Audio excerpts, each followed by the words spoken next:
Alright everybody, welcome back to my YouTube channel. This is the Jordan Report and I'm your host, Robert Jordan. Everyone, please remember to like, subscribe, and share. Alright, one of my early teachers used to tell us all the time that if you know history, life is no mystery. And I found that to be absolutely true. Because history tends to repeat itself. And so, I want to go back over the drug war and the drug war laws and how all this started. And we also want to know the role that the black Democrats played in this because, as again, history is repeating itself, okay? We're still in a country awash in drugs, and that's where we started. I have one article and one video, and we're going to go through this really fast. I hope I can do this in under 10 minutes. It's really hard doing it, believe it or not. Charles Rangel, America's frontline general in the drug war. America's black leadership supported the drug war for decades in large part because of the efforts of one man. This is August 19, 2013. This was written quite some time ago, 6 years ago. Charles Rangel, a former federal prosecutor and Korean War veteran, emerged as one of the dominant figures in the nation's politics. He was also a fierce supporter of tough crime policy and was described as a frontline general in the war on drugs by Ebony magazine. Here he is signing the drug laws with Ronald Reagan and Nancy Reagan looking on. Okay? In March 1971, New York City faced a growing heroin epidemic. That year, Charles Rangel, then just 41 years old, was part of a delegation of newly elected black congressmen who won a closed-door meeting at the White House with President Nixon.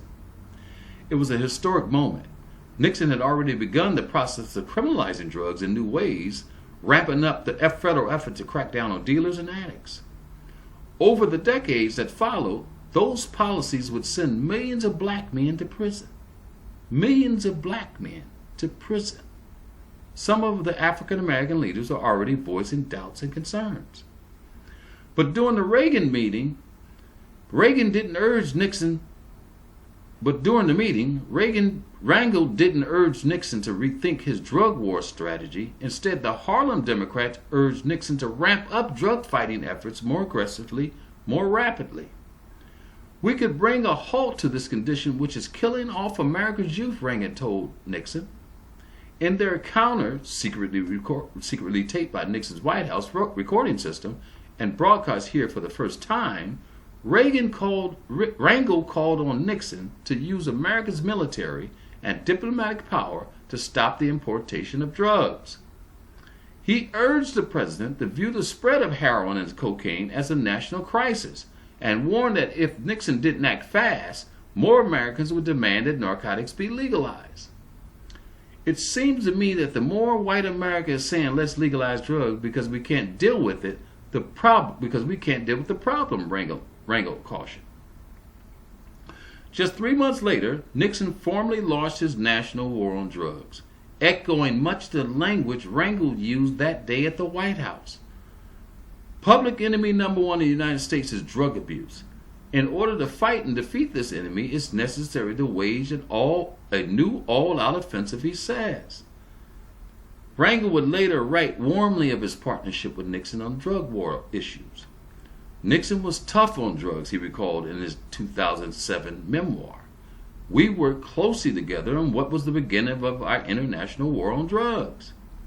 In the decade that followed, Rangel himself emerged as one of the black community's toughest and most persistent voices on drug issues, pushing for more money, more and manpower for police and for more military interdiction overseas.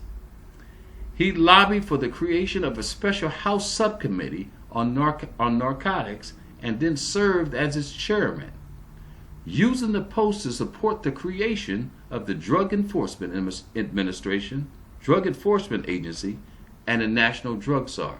Now, how many of us knew that this guy started the DEA? The DEA is one of the most corrupt drug agencies in the world. Okay? If you just look at what they're doing now, I'll show you a whole bunch of information on what the DEA is doing down in Mexico. Under his leadership, many members of the Congressional Black Caucus voted in favor of some of the most punitive drug war era legislation, expanded mandatory minimum sentences, funding more prisons and boosting penalties for crack cocaine.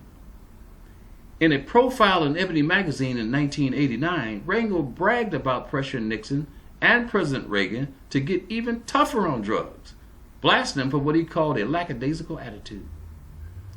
Even as the question and the doubt about the drug war grew, Rangel wrote editorials mocking the idea of drug decriminalization and describing narcotics as a genocidal poison. In the early 1990s, Rangel appeared in a television debate with William F. Buckley. I don't know if you guys remember old William F. Buckley. Buckley, a prominent white conservative, had concluded that the drug war was costly, violent, racially divisive mistake. He was right. And I'm getting ready to show you that debate right now. And Mr. Buckley, you start. You have 5 minutes to question Mr. Rangel, unless you'd rather spend your 5 minutes teaching us how to turn cocaine into crack. I've never studied the technique, but I know that I could learn it easily enough if anybody chose to instruct me in it. Mr. Rangel quotes, "Maybe I've lost sight of the real objective in the war on drugs. I figured we wanted to literally put the dealers out of business and make the USA a drug-free zone. Instead, the focus seems to be on putting a good face on things, and only just enough to create the illusion that the problem is really not as serious. Unfortunately, that's a cop-out." You agree? It loses a lot of meaning the way you say it. Because, of course, you wrote those words and published them a week ago. Now, what I'm saying is, here you are greeting news that ostensibly says we're making progress. You say, that's a cop-out. We're not making progress at all. So I want to hear from you whether you want a society based on, say, the Malaysian or the Singapore model, in which, and I'm not exaggerating, people get publicly flogged and they get hanged, and they get their fingers chopped off. Is this what you want to do in order to accomplish your aims? If not, what is it you want to do that we're not doing already? Let me hurriedly agree with you and those members of your panel that believe that the criminal justice system has not worked and has not been a deterrent to drug abuse in this country. Good. That's a very important concession, and I honor you for making it. It's not a concession. It's one that I always believed. But I still believe that it should be there. Because in order to fight this war, you need all of these factors working together. Well, we should not allow people to be able to distribute this poison without fear that maybe they might be arrested and put in jail. Would you describe what kind of fear you have in mind that isn't already there by, for instance, Nelson Rockefeller's suggestion of life in prison, or the 1989 code of suggested 10 years? What I'm suggesting is that if Rich Dennis has his way and somebody wants to sell drugs to a child, that person should believe they will be arrested and go to jail for the rest of their natural life. That's what I'm talking about when I say fear. Well, you know that I have recommended capital punishment for anybody who sells dope to a minor. I am perhaps far out on this particular subject as far as my colleagues are concerned. But I want to know what you recommend, because you sit there making laws. What I recommend? 70% of the $11 billion that are appropriated are for enforcement. This is what I would recommend.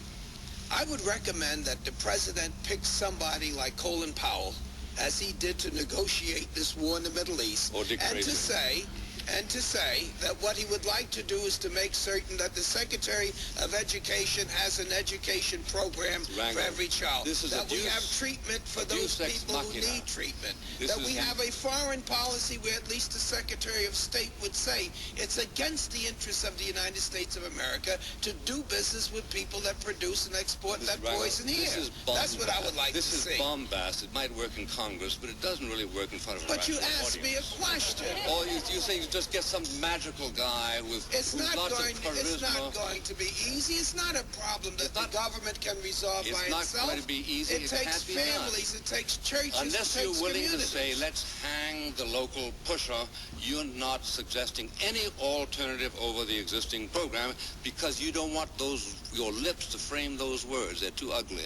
I am saying that we don't have a program, Mr. Buckley, and I'm suggesting that if you can find If you arrest a program... 800,000 people, you got something, don't you? Well, you have law enforcement, which doesn't work, but we don't have education, we don't have treatment. What do you want to do to the people that you convict? You want to torture them to death? Why are you just centering on the question of conviction? And keep on asking questions. Why is it that when we talk about this drug problem, that you put on blinders and you find out that one of the things that is not working, which is the fact that the criminal justice system is not working, that you believe that we shouldn't be doing the other things? Why do you just say legalize? Well, because... Why don't you talk about education? The idea is to explore alternatives. That's what we're here to do.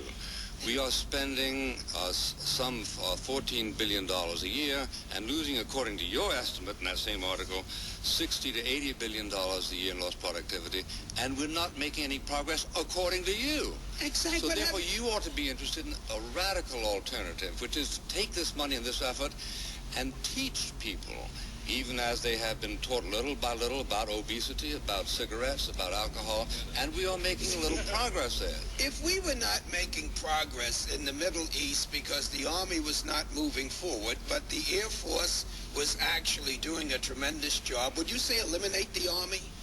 If the Navy was not really doing its job because it was not their time to do the job, would you say we don't need a Navy? We need police. They've dedicated their lives to try to make it easier. I would say we certainly ought not to have a Navy if that Navy was, by mistake, killing about 800 people per day. Now, are you saying however, yeah, there are consequences. Would you share with me who the 800 people are being killed by? Are you saying that our local state police are killing 800 people a day? I'm saying that 800 people a day are being killed as a result of the territorial ambition of pushers in order to get in on that $80 billion profit. And how many people do you think would be killed per day by having access to these dangerous drugs? I don't know, and you don't know. But... Wow. Okay, that's the end of this. That was the end of it. Okay, I just want you guys to see this, and I want you guys to see the role that black people played in the initiation of the drug war. These people, they're hiding their hands now, but they were the ones who initiated the drug war. Even Richard Nixon rejected some of his suggestions. Because they were so draconian. Okay. So that'll be it. I just want to show you this and so to be aware of everything that these people are doing. We have terrible leadership. Our leadership has been involved in almost everything that's been destructive towards us. And that'll be it.